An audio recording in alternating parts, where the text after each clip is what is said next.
Let's create now workspaces. You guys can see now that we have domains already created. I'm going to go to my Galaxy domain, and then in here, I'll click in workspaces. As you guys see, new workspace. When I do that, I'll create a new workspace called Earth workspace.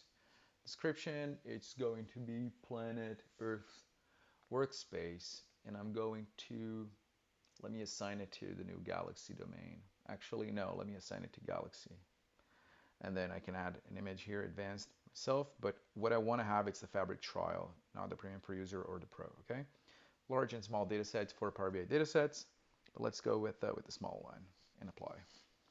After this is done, we have now a workspace. On the top left, you guys can see the name of the workspace, but also a little diamond that shows the Fabric content, and also the little circle, it's the domain now. So it's part of the domain. Now you have an about the workspaces and previous stuff, the type of workspace that we have, Azure connections to Azure Data Lake Gen 2, ADLS Gen 2, also the system storage, how much storage do we have here. And the next one is a neat integration now to Azure DevOps. If you have a project, you can have it here and then commit your changes.